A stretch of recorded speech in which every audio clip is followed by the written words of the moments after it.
The Scream by Edvard Munch, The Mysterious Tale.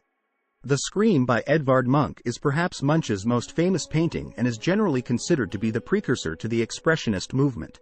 The swirling brushstrokes emphasize Munch's internal state, while the linearity of the composition is offset by strong curvilinear lines. The Scream is a powerful portrayal of a very personal experience. It has become one of the most popular works of art of the 20th century, and its popularity makes it worth viewing for anyone interested in modern art. The Scream is often called Munch's masterpiece because of its universal appeal. The Scream was first exhibited in a solo exhibition of Munch's work in Berlin in 1893. It was later purchased by Norwegian industrialist Olaf Schau, who donated it to the Norway National Museum in 1910. Munch painted 4 different versions of the Scream. The 4 versions all share the same basic composition and convey the same personal pain.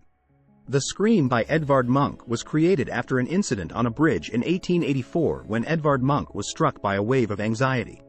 The painting depicts a figure on the bridge who is writhing in terror, while 2 figures, possibly his friends, stand in the background. It is not clear how Munch came up with this image, but the underlying message is the same. The human condition has an important role in human life. The red scream in the Scream is a reference to the Krakatoa volcano eruption that occurred in August 1883. Aside from a tsunami, the volcano's eruption caused a deafening noise that was heard thousands of miles away. A classic example of an existential nightmare, the Scream reflects this mood in a contemporary context. The Scream brought a new openness in terms of emotional freedom, and this image of inner darkness has remained popular for a century after its creation. Whether hanging in a museum or on the bedroom door, the Scream captures the emotional spectrum. It also speaks volumes about the power of art. If you have enjoyed the video so far, we would really appreciate it if you would subscribe to our channel. Let's know if you want more videos like this by hitting the like button. Now back to the video. Edvard Munch's quote from his diary. "I was walking along the road with 2 friends. The sun went down. I felt a gust of melancholy. Suddenly the sky turned a bloody red. I stopped, leaned against the railing, tired to death, as the flaming skies hung like blood and sword over the blue-black fjord and the city my friends went on. I stood there trembling with anxiety, and I felt a vast infinite scream through nature."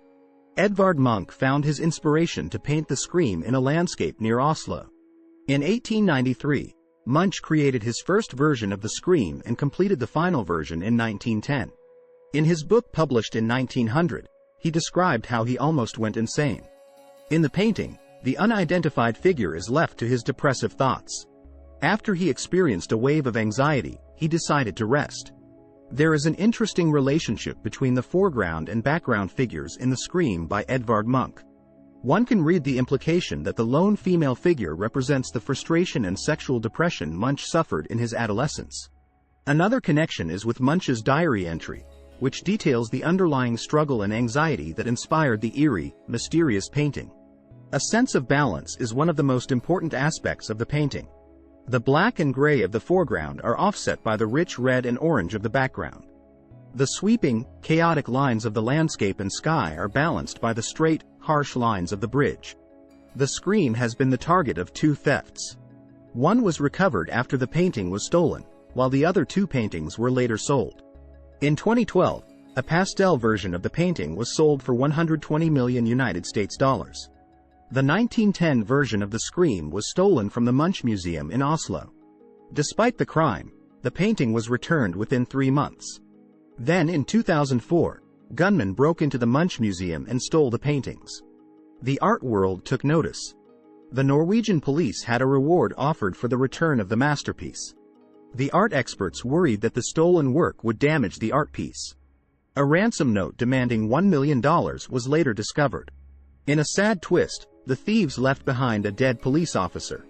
The paintings were returned to the museum in 2006, but the police never released the method of their recovery. The museum has never explained why the painting was stolen.